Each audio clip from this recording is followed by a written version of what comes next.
Shalom, jumpa kembali dengan saya Ita Lintar dalam acara kesayangan kita bersama yang telah dirilis oleh stasiun televisi Dhamma TV, selalu damai di hati. Nah, saudara yang kekasih di dalam Tuhan, sebelum saya akan mulai acara sharing kita hari ini, mari sama-sama kita satukan hati dan kita minta tuntunan Roh Kudus agar firman yang ditaburkan hari ini bisa menjadi sumber kekuatan yang baru. Terima kasih ya Bapa, terima kasih kembali hari ini kami menghampiri tahta-Mu yang kudus. Kami merindukan penyertaan-Mu sepanjang hari-hari ke depan, bahkan sepanjang tahun-tahun yang akan kami lewati. Bapa, berikan kami Roh Kudus hari ini sehingga kami mampu menerima dan mampu mencerna firman yang akan ditaburkan hari ini. Di dalam nama Tuhan Yesus Kristus, hamba sudah berdoa. Amin. Nah, saudara yang kekasih di dalam Tuhan, hari ini saya akan memberikan satu tema, yaitu mengenai tentang mengampuni. Nah, saudara, seringkali ketika orang yang terdekat dengan kita mengalami satu kesalahan atau melakukan satu kesalahan, baik yang disengaja maupun yang tidak disengaja, seringkali sebagai kita, sebagai manusia biasa tentunya tidak akan semudah itu melupakan kesalahan seseorang. Teristimewa apabila orang-orang yang berbuat salah itu adalah orang-orang yang notabene adalah orang yang dekat dengan kita. Mungkin ada beberapa orang yang mengalami disakiti oleh sahabatnya karena tanpa kita sengaja kita mengetahui bahwa pacar kita, kekasih kita ternyata juga diambil oleh sahabat kita. Mungkin tanpa kita sadari kita mengetahui bahwa teman bisnis yang seharusnya mensupport kita, teman bisnis yang seharusnya mensupport dalam pekerjaan, dalam bisnis kita, ternyata tiba-tiba dia menikam kita, menusuk kita dari belakang.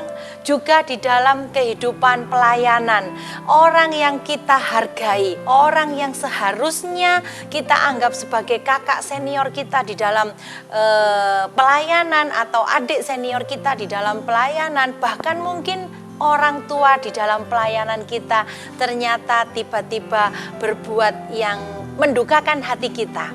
Nah, saudara, apa saja dan bagaimana caranya kita supaya bisa lepaskan itu pengampunan, lepaskan kita mengasihi? Mari sama-sama kita buka di dalam Matius 18 ayatnya yang ke-21.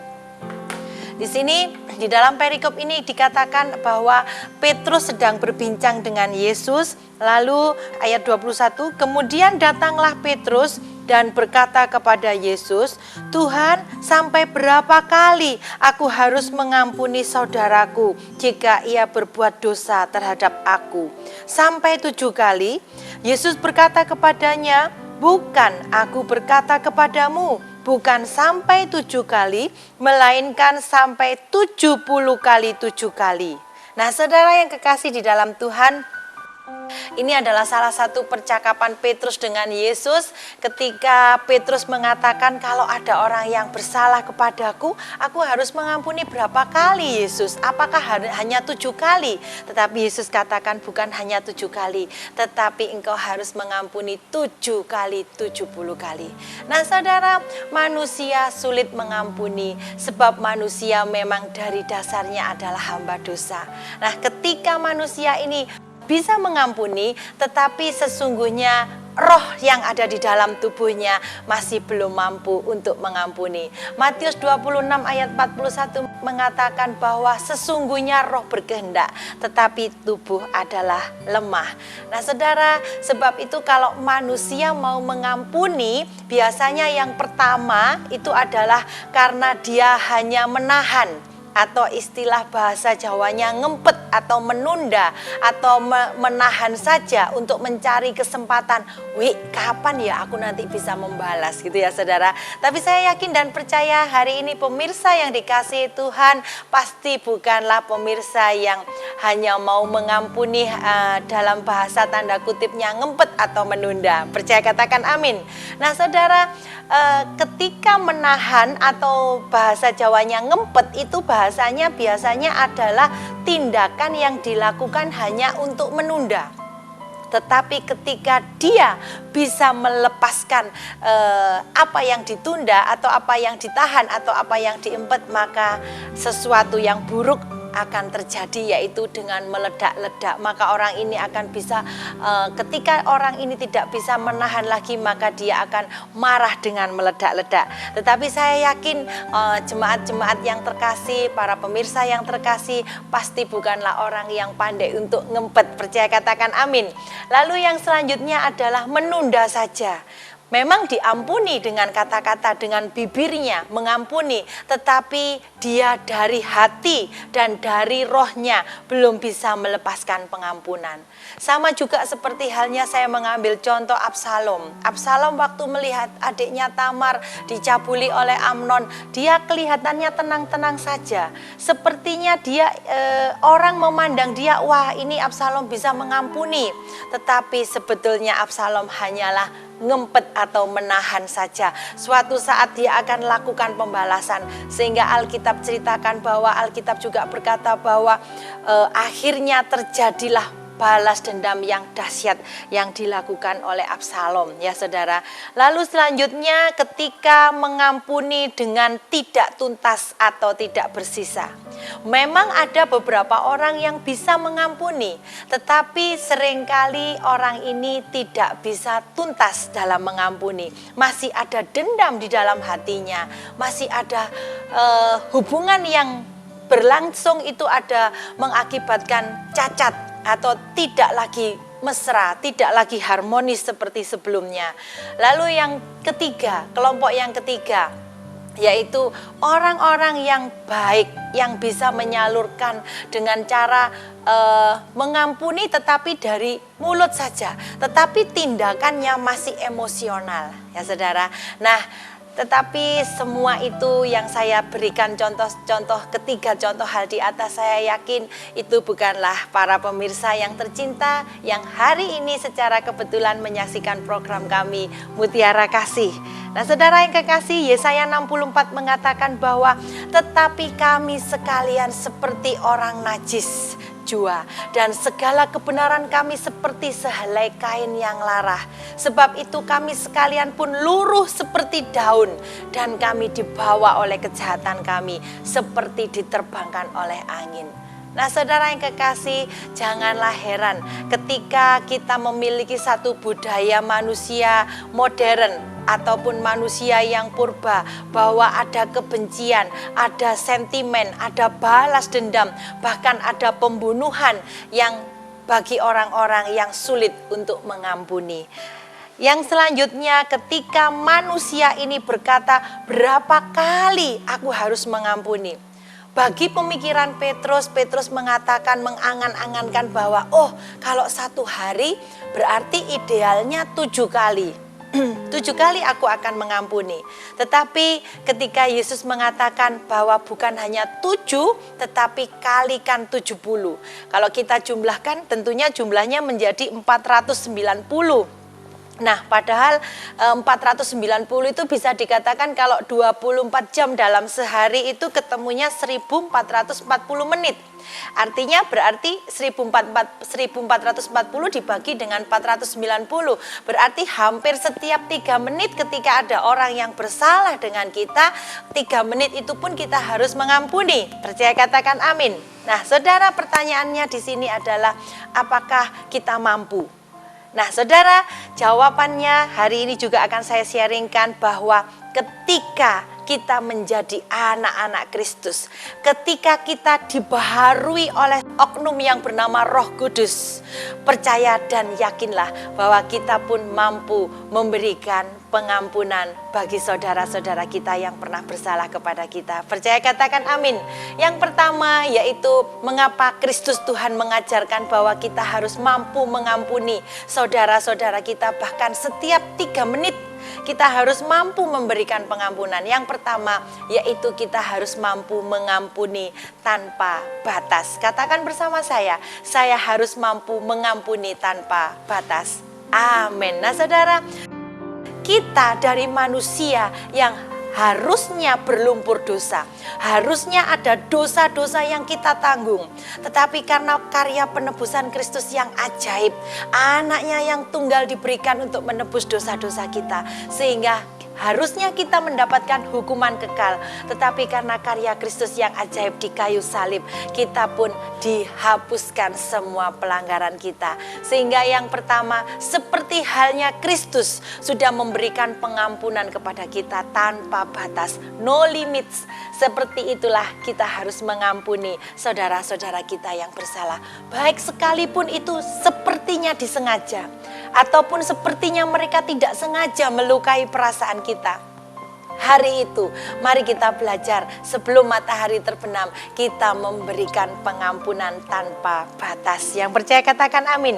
Lalu selanjutnya, ketika kita mengampuni, beberapa orang mengatakan, wah kalau aku memaafkan berarti harga diriku menjadi turun, harga diriku menjadi rendah.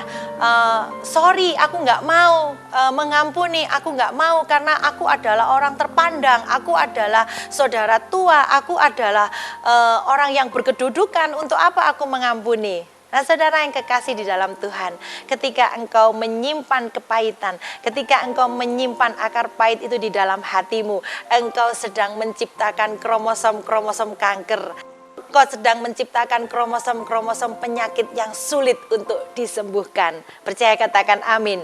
Nah, saudara, survei membuktikan, beberapa orang sempat melakukan survei bahwa ketika orang itu menyimpan akar kepahitan, rambut mudah rontok, makan tidak akan terkontrol, gaya tutur kata bicara kita tidak akan mudah terkontrol. Padahal orang ini hanya memiliki sedikit perasaan dendam kepada seseorang, tetapi seluruh hidupnya, hampir 80% seluruh hidupnya dia lakukan dengan tindakan-tindakan emosional, tindakan-tindakan yang tidak terkontrol.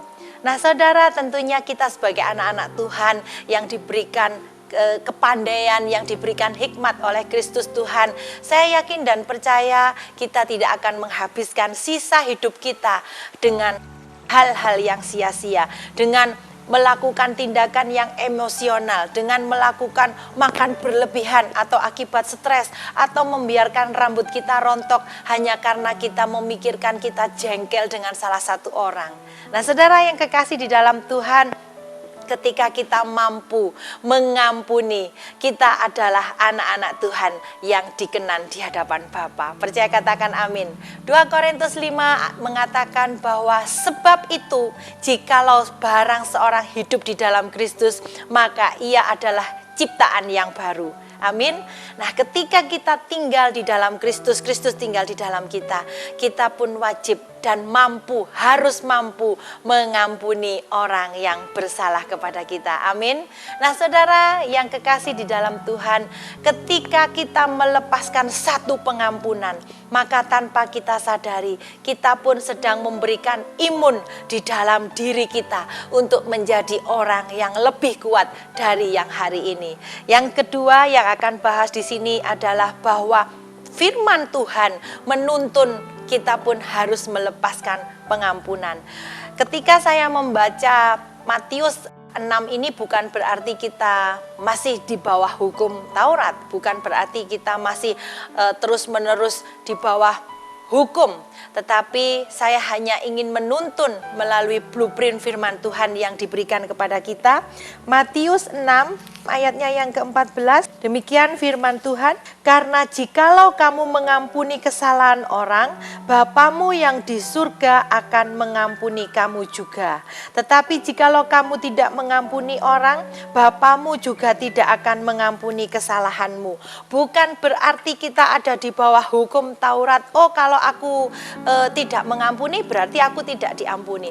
Tetapi ayat ini hanya untuk merefresh, menyegarkan ingatan kita bahwa ayat 14 mengatakan Yesus sudah memberikan pengampunan kepada kita. Padahal kita belum berbuat apa-apa loh. Kita belum melakukan penyembahan. Kita belum memberikan perpuluhan untuk Tuhan. Kita belum memberikan sumbangan untuk pekerjaan Tuhan. Tetapi Kristus Tuhan Ketika kita menjadi satu oknum yang bernama manusia, Kristus sudah memberikan pengampunan untuk kita. Amin. Nah, saudara, ketika kita mengerti kasih Kristus yang begitu besar, memberikan pengampunan, melayakkan kita, masa sih orang yang bersalah kepada kita seperti itu? Mungkin kadarnya adalah berat. Wah Bu, berat Bu Ita, ini kekasih saya diambil. Saya mendapatkan SMS dari adik-adik saya tercinta, adik-adik saya super hebat SMA kelas 2 yang ada di Kota Malang mengatakan, Bu Ita, kekasihku diambil oleh sahabat karibku sendiri. Nah, hari ini saya sudah beberapa waktu yang lalu saya sudah memberikan balasan melalui SMS, saya memberikan kekuatan melalui ayat-ayat firman yang saya tahu, dan melalui hari ini, kesempatan ini pula saya mengatakan bahwa mari engkau pandai-pandai mengucap syukur kepada Tuhan. Hari ini jika kekasihmu diambil orang, berarti Tuhan belum menjodohkan dengan engkau. Dan pandailah mengucap syukur. Untung masih di dalam proses tahap pacaran. Untung belum sampai di dalam tahap proses pernikahan. Amin. Nah saudara, mutlak kita harus mengampuni seperti tuntunan dari blueprint firman Tuhan. Yang selanjutnya yaitu pertolongan Roh Kudus akan memberikan kekuatan supaya kita sanggup lebih banyak memberikan pengampunan pada orang-orang yang bersalah kepada kita. Saudara yang kekasih, mungkin secara manusia kita merasa, oh orang itu berbuat curang. Ini adalah bisnis yang sudah aku tekuni. Tetapi kenapa tahu-tahu dia menyabot semua langgananku, tahu-tahu dia mengambil alih dengan berbagai jalan trik bisnis yang dilakukan. Berarti ini adalah satu kejahatan, satu kecurangan. Saudaraku yang kekasih di dalam Tuhan, meskipun engkau tahu menurut pemikiran kita orang itu berbuat curang kepada kita, mari kita serahkan kepada Tuhan. Kalau kita yang membalas, itu ada banyak kerugian. Yang pertama, kita tidak akan mampu membalas seheboh Tuhan. Amin. Yang kedua, kekuatan kita terbatas. Berita baiknya hari ini, meskipun ada orang sahabat kita yang berbuat curang, mengambil kekasih kita, sahabat kita atau orang yang harusnya justru kita percaya, harusnya memberi support kepada kita dalam bidang ekonomi, dalam bidang pekerjaan. Mungkin kau mengalami, aku yang membuat proposal ini, tetapi kenapa oleh supervisorku diklaim bahwa ini adalah dia pembuatnya, bahwa makalah presentasi ini adalah dia yang membuat, padahal aku yang mati-matian kerja sampai berlarut-larut malam 3 hari 1 minggu. Tetapi ketika ini sudah berbentuk menjadi proses proposal yang bagus, mengapa supervisorku mengatakan bahwa ini pekerjaannya dia? Saat kita sendiri yang membalas, kekuatan kita terbatas. Amin. Tetapi ketika kita berserah kepada Tuhan, kita menyerahkan semuanya kepada Tuhan, kita lakukan bagian kita menyenangkan hati Tuhan, kita adakan intimasi, doa intimasi, kita tarik atmosfer surga dengan cara penyembahan kita yang dahsyat. Maka ketika kita menarik atmosfer surga, Tuhan Yesus sendiri yang akan bekerja ganti kita. Percaya katakan amin. Selanjutnya setelah kita ditolong oleh Roh Kudus, selanjutnya yaitu firman Tuhan mampu mencelikkan mata kita. Amin. Seperti terlihat di dalam Roma 12 mengatakan bahwa saudara-saudaraku yang kekasih, janganlah kamu sendiri menuntut pembalasan, tetapi berilah tempat kepada murka Elohim. Sebab ada tertulis, pembalasan itu adalah hakku. Pembalasan itu adalah hak dari Elohim, hak Tuhan Yesus sendiri. Maka akulah yang akan menuntut pembalasan, firman Tuhan katakan. Nah saudara, ketika orang-orang itu berbuat salah kepada kita, tetap kita lepaskan pengampunan. Seperti tadi yang saya singgung di depan bahwa Elohim sendiri yang akan mampu memberikan satu pembalasan tanpa kita minta. Ketika Tuhan melihat dengan mata Tuhan sendiri yang sungguh dahsyat, bahwa orang itu sudah salah kepada kita, mencurangi kita, biarlah Elohim sendiri yang akan bekerja melalui proses tangannya yang dahsyat dan luar biasa. Yang selanjutnya yaitu orang yang tidak mengerti bahwa orang itu berbuat curang kepada kita. Seperti halnya di dalam Lukas 23 ketika Yesus berkata, "Ya Bapa, ampunilah mereka sebab mereka tidak tahu apa yang mereka perbuat." Lalu mereka membuang undi untuk membagi pakaiannya. Sama halnya ayat ini menginspirasi saya. Oh ya, Yesus pun melepaskan pengampunan, bahwa ketika dia dihukum, disalib, bahkan bajunya pun sampai dipakai, diundi menjadi beberapa orang yang menginginkan jubahnya Yesus. Yesus pun memberikan pengampunan. Sama halnya ketika kita memiliki bayi, kita memiliki seorang anak, lalu kita menggendong anak kita. Tiba-tiba bayi ini, maaf kata, kencing dia. Apakah ketika bayi kita kencing tanpa kita sadari terus kita marah-marah, wah ini gara-gara ini jadi badanku bau pipis, bau ini, akhirnya aku repot ganti baju? Tentu saja jawabannya adalah tidak. Demikian juga saya menghimbau hari ini, berita baiknya ketika ada orang yang mencurangi engkau, ketika ada orang yang berbuat salah kepadamu, lepaskan pengampunan. Dan saya yakin dan percaya itu semua bukan kebetulan, tetapi karena Tuhan ingin memperlihatkan kekuatannya, ingin memperlihatkan kedahsyatannya kepada mata batin kita, bahwa ini loh nak, aku adalah Bapamu. Ketika engkau dicurangi orang, aku masih bisa menjaga engkau. Aku masih bisa menjagai engkau. Bahkan yang lebih hebat, ketika kita melepaskan pengampunan untuk saudara-saudara kita yang bersalah, ada janji Tuhan yang akan diberikan, kelimpahan, kemakmuran, baik dalam bidang ekonomi, baik dalam bidang kesehatan, baik di dalam rumah tangga. Yakin dan percaya, keluarga kita, ketika kita memberikan pengampunan, keluarga kita pun pasti diberikan satu gift, hadiah yang besar dari Kristus Tuhan. Percaya katakan amin. Nah saudara yang kekasih, selanjutnya yang terakhir adalah sabar. Katakan bersama saya harus mampu menjadi orang yang sabar. Kolose 3 mengatakan bahwa sabarlah kamu seorang terhadap yang lain dan ampunilah seorang akan yang lain. Apabila yang seorang menaruh dendam terhadap yang lain, sama seperti Tuhan telah mengampuni kamu, perbuatlah juga demikian. Nah saudara, sabar atau yang sering lebih kita kenal dengan long suffering, yaitu sabar atau tahan atau tabah dalam menderita yang berkepanjangan. Nah saudara yang kekasih di dalam Tuhan, ketika kita diuji oleh Tuhan, ada satu konflik, ada satu permasalahan. Jangan khawatir ketika kekasihmu diambil oleh sahabatmu. Pandailah mengucap syukur dan terlebih sabarlah engkau. Karena engkau harus memiliki satu paradigma, puji Tuhan, hari ini aku belum menikah, dia sudah tidak setia. Dan saya yakin dan percaya untuk adik-adikku yang hebat, adik-adikku yang tercinta di dalam Tuhan, bahwa ketika kekasihmu diambil orang, Tuhan sudah menyiapkan orang yang tepat untuk engkau. Amin.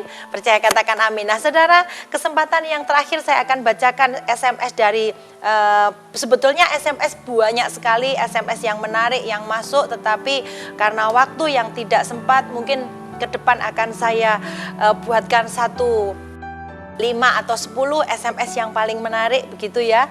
Ini juga pergumulan sekali, tetapi ada beberapa yang ini yang akan saya bacakan satu saja.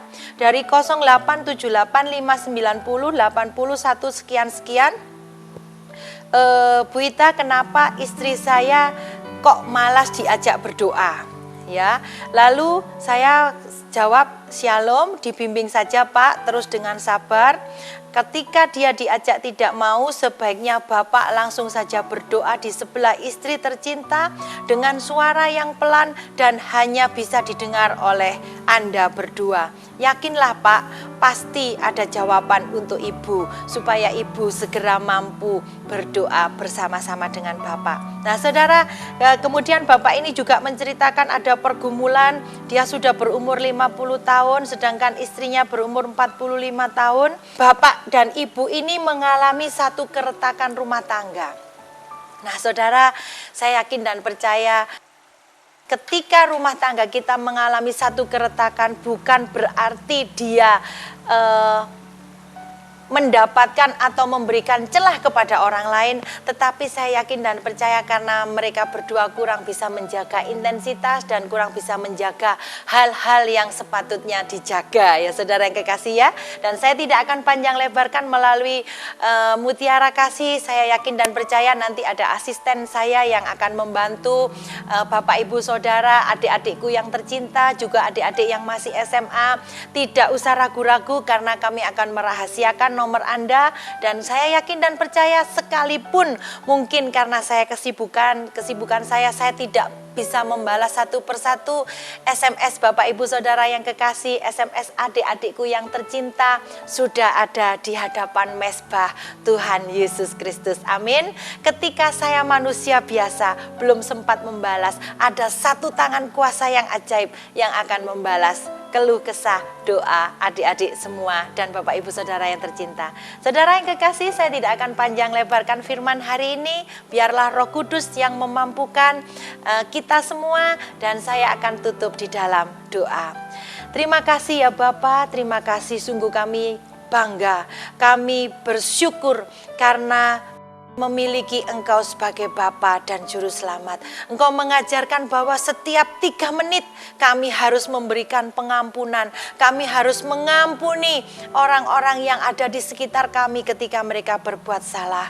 Bapa, melalui firman Tuhan hari ini, kami ingin Roh Kudus memampukan kami supaya ketika kami disakiti orang, baik orang yang terdekat dengan kami sekalipun, kami mampu memberikan pengampunan untuk orang-orang yang ada di sekitar kami. Dan ketika mereka tidak tahu kesalahan yang diperbuat kepada kami, kami pun yakin dan percaya Engkau sendiri yang akan berperang gantikan kami. Terima kasih ya Bapa, berkati para pemirsa tercinta Mutiara Kasih hari ini yang menyaksikan program ini. Kami yakin dan percaya apapun beban permasalahan mereka, sakit penyakit, hari ini ada yang mengalami sakit sesak nafas, ada yang mengalami sakit jantungnya merasa nyeri, ada yang mengalami sudah minum obat 1 bulan tetapi darah tingginya tetap tidak turun. Hamba berdoa melalui layar kaca ini, di dalam nama Tuhan Yesus, Engkau menyembuhkan semua sakit mereka, para jemaat-Mu tercinta. Bapa, berkati pemirsa yang ada di rumah yang mengalami keterpurukan dalam bidang ekonomi, di dalam nama Tuhan Yesus, hari ini ketika mereka mendengar mereka melepaskan pengampunan, kami yakin dan percaya demikian cepat pula Engkau akan melepaskan berkat-berkat untuk kami nikmati bersama dengan keluarga. Terima kasih ya Bapa, berkati anak-anak muda kami baik dari tingkat TK, SD, SMP sampai perguruan tinggi, kemanapun mereka berada, kami yakin dan percaya Engkau akan membuat apapun yang dikerjakan menjadi berhasil. Jauhkan anak-anak generasi muda kami dari narkoba, jauhkan anak-anak generasi muda kami dari penyakit apapun yang buruk dan keterpurukan di dalam iman. Di dalam nama Tuhan Yesus, yakin dan percaya kami semua mendapatkan berkat yang berlimpah. Amin, amin, amin, amin. Saudara yang kekasih, terus saksikan kami setiap hari Minggu hanya di Mutiara Kasih Dhamma TV. Selalu damai di hati. Tuhan Yesus memberkati. Satu-satu